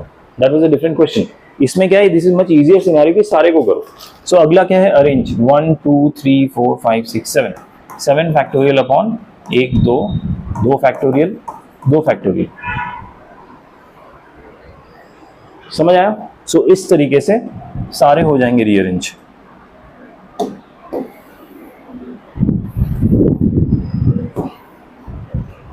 देखिए समझ आया कि नहीं, बताइए.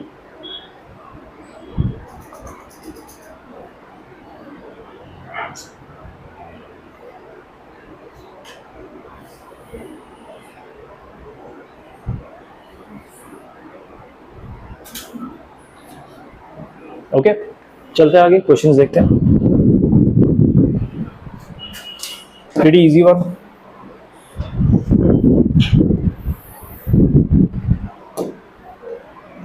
The number of arrangements of the letter of the word independence in which all, अच्छा इसमें कंडीशन आ गया है, all vowels always occur together.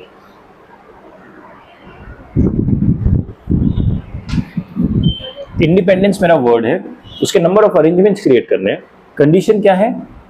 All the vowels always occur together. Vowels को एक साथ आना. ट्राई करेंगे, प्लीज ट्राई कीजिए. इसमें क्या मेथड लगेगा? वॉवल्स को एक साथ रखो.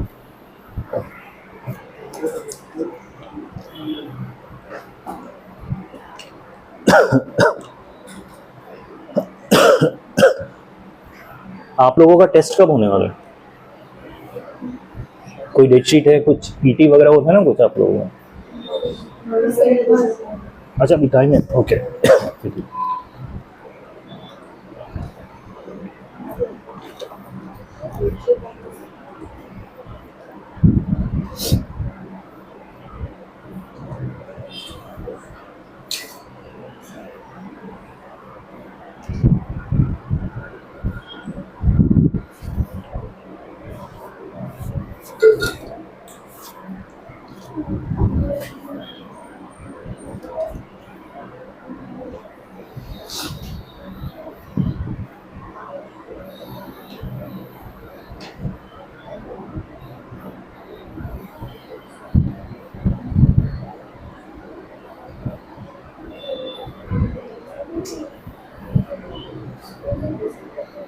You can use calculator for calculation.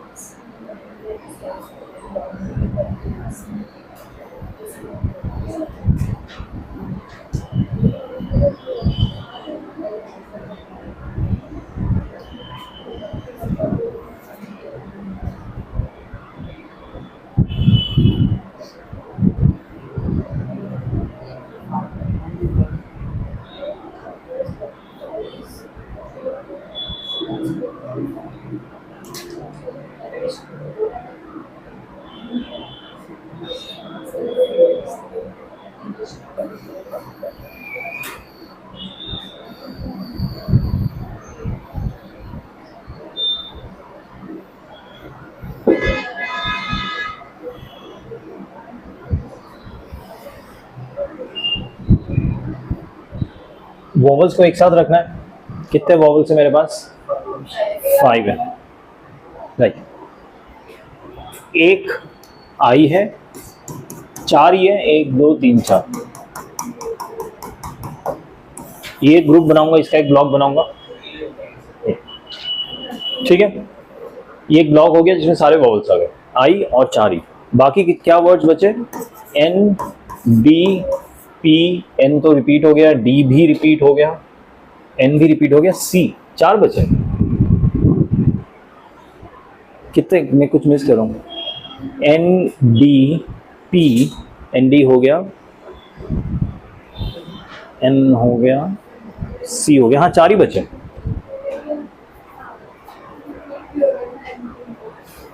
हाँ हाँ, वो रिपीट होंगे, दैट्स फाइन. उसको डिवाइड करना पड़ेगा. ठीक है. एन, डी, पी, सी. इसके अलावा कोई कॉन्सोनेंट है? वॉवल मैंने सारे कवर कर ली. कॉन्सोनेंट और कुछ बचा जो कवर करना है? हो गया, राइट. अब मुझे क्या करना है? इनको रीअरेंज करना है. इसको एज अ ब्लॉक यूज करूंगा, इनको सेपरेट एंटिटी यूज करूंगा, क्योंकि इन पे कोई कंडीशन है नहीं. तो 1 2 3 4 5, मेरे पास 5 एंटिटीज हो गए जिनको रीअरेंज करना है. कितने पोजीशंस में? 5 पोजीशंस में. ठीक है.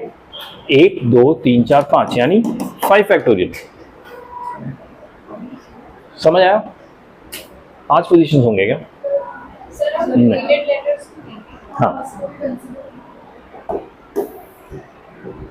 तो टोटल पोजीशंस कितने हो गए? एक काम करता हूँ, यहाँ पे मैं जितने हैं उतने ही लिख देता हूँ. N, D, P, N, D, N, C. ये बचे हुए लेटर्स हैं, बचे हुए कॉन्सोनेंट्स हैं. 1 2 3 4 5 6 7 8 पोजीशंस पे मुझे ये 8 लेटर्स रीअरेंज करने हैं. उसमें से एक लेटर ये ब्लॉक है, 8 फैक्टोरियल. ठीक है. अब इसमें ध्यान देना है कि इसमें n जो है 3 बार रिपीट हो रहा है. जब कोई भी लेटर रिपीट होता है उसको नंबर ऑफ रिपीटेशन के फैक्टोरियल से हम डिवाइड कर देते हैं. ठीक है. n 3 बार रिपीट हुआ, d भी 2 बार रिपीट हो रहा है, यानी 2 फैक्टोरियल से भी डिवाइड करूंगा. Is that fine? अब और कुछ रिपीट हो रहा है? नहीं. हाँ, उस पर आ रहा हूं. ठीक है. सो ये मेरे सारे लेटर्स के अरेंजमेंट्स हो गए. अब मुझे क्या ध्यान देना है कि ये जो मैंने ब्लॉक क्रिएट किया है इसमें भी तो रीअरेंज हो सकते हैं. एक बार आई पहले होगा, बाद में होगा, तो 5 पोजीशंस पे 5 लेटर्स को रीअरेंज करूंगा, यानी इनटू 5 फैक्टोरियल. 5 positions 5 letters. लेकिन इसमें ई ऐसा लेटर है जो 4 बार रिपीट हो रहा है, तो मुझे उसको 4 फैक्टोरियल से डिवाइड करना पड़ेगा. समझा? डाउट है किसी को इसमें?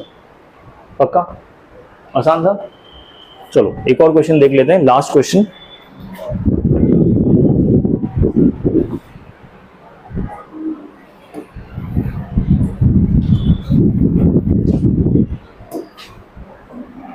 ये क्वेश्चन क्या कह रहा है, देखिए ध्यान से समझिए. क्वेश्चन बहुत ही इंटरेस्टिंग क्वेश्चन है. ठीक है. The number of 7 digit integers with sum of digits equal to 10 and formed by using digits 1 2 and 3 only is. Question क्या है, मैं रिपीट करता हूँ. Number of 7 digit integers. मुझे एक नंबर फॉर्म करना है जिसमें कितने डिजिट्स हैं? 7 डिजिट्स हैं. तो मेरे पास 7 पोजीशन है जो फिल करने हैं. 1 2 3 4 5 6 7. 7 पोजीशन फिल करनी है. The number of 7 digit integers with sum of digits equal to 10. मतलब इसमें जितने भी मैं डिजिट्स फिल करने वाला हूं ना, उनका सम कितना होने वाला है? 10. समझ आया? जो भी डिजिट फिल करूंगा उसका सम 10 होने वाला है। Okay, and form by using digits 1, 2 and 3। सिर्फ ये 3 ही डिजिट यूज कर सकते हैं, 1, 2 या 3 यूज कर सकते हैं, इसके अलावा कुछ नहीं यूज कर सकते। तो इसमें तुम्हें ऑब्वियसली ये समझ आ रहा है ना कि रिपीटेशन होगा। 1, 2, 3 यूज करना है, 7 पोजीशन में तो रिपीटेशन हो गई। और मुझे कितना करना है इन डिजिट्स का सम? 10 करना है। कोई भी ऐसा सिनेरियो हो ना जहां पे आपको कुछ एक पर्टिकुलर समेशन चाहिए ऑफ दैट नंबर, इंटीजर्स का समेशन होना चाहिए, तो उसमें हमेशा स्टार्ट विद द स्मॉलेस्ट, जो सबसे छोटा नंबर पॉसिबल है वो क्रिएट कीजिए। तो अगर मैं सिर्फ 1 पिक करूं और उसी को मैं हर पोजीशन में डाल दूं तो ये मेरा सबसे छोटा नंबर होगा, राइट? बट क्या इससे मेरा कंडीशन फुलफिल हो रहा है? 7 होगा आंसर। सो कंडीशन फुलफिल करने के लिए अब एक एक करके अपना नंबर बढ़ाइए, एक एक करके, ज्यादा नहीं, एक बार में ये मत बढ़ा देना क्योंकि फिर 2 के 2000 हो जाएगा। मैं इसको 2 कर सकता हूँ, राइट? और इसको बढ़ा के मेरा कंडीशन फुलफिल हो रहा है 8, और बढ़ाइए 3, कितना हो गया सम? 9। अब 3 से ऊपर मैं जा ही नहीं सकता 10 करने के लिए, ठीक है? तो अब मैं नेक्स्ट नंबर पे आऊंगा, इसको मैं कर रहा हूं 2।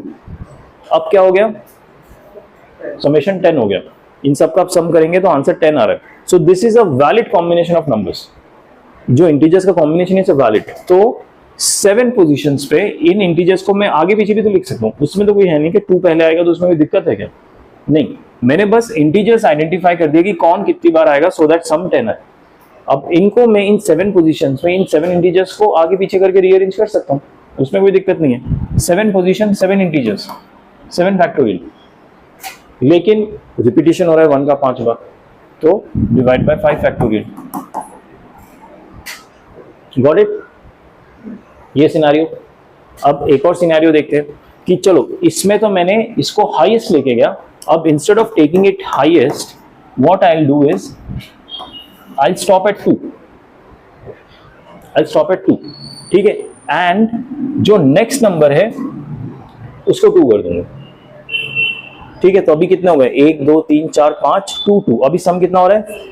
अभी भी 9 है, ठीक है? अच्छा, अभी इसको मैं 3 कर दूंगा अगर, तो उसका कुछ फायदा होगा? उसका फायदा इसलिए नहीं होगा क्योंकि वो सिनेरियो मैंने इधर कंसीडर कर लिया ऑलरेडी, जहां पे 1 3 1 2 है और बाकी 1 है। दैट्स, इसको मैं 3 इसलिए नहीं कर रहा हूं क्योंकि that scenario is already considered in the first one. Position matter नहीं करता, 2 और 3 है, 3 और 2 हो, बात एक ही है फॉर मी कि उसका सम 10 हो रहा है। वो जो नंबर है ना 3 और 2 यहाँ पे ऑलरेडी कवर्ड है, तो इसको 3 करने की जगह मैं एक और पोजीशन को 2 कर दूंगा। समझ आया? तो अब समेशन कितना हो रहा है? 10। This is a different combination. यहाँ पे 5 1 था, 1 2 1 3 था, यहाँ पे 4 1 है, 3 2 है। It's a different combination. इसका क्या होगा? 7 पोजीशन, 7 फैक्टोरियल डिवाइडेड बाय 1 4 बार आया, 4 फैक्टोरियल और 3 फैक्टोरियल, 2 3 बार आया। और कोई सिनेरियो हो सकता है? तो अच्छा, 1 2 3 4 5, क्या हो गया सम? 11। तो ये नहीं हो पाएगा, कि सम ही चला जाएगा। Any other scenario? खत्म, एडिशन इन दोनों का, ठीक है? 7 factorial by 5 factorial plus 7 factorial by 4 factorial 3 factorial, जो भी आंसर आएगा that will be answer. I think 77। Got it? समझ आया? ठीक है, तो इसी कॉन्सेप्ट पे बेस्ड हम कल 1-2 क्वेश्चन और करेंगे, then will move on. Please घर से प्रैक्टिस करके आइएगा। हम एक एक वैरायटी के 2-3 क्वेश्चन करते करते आगे बढ़ते जा रहे हो। वैरायटीज भूलिएगा मत, without practice you will forget. So self study is very important, otherwise you won't remember. ठीक है, ओके, लेट्स मीट टुमारो। कल क्लास है, वेडनेसडे है ना, कल क्लास है हमारी। Okay, let's meet tomorrow then.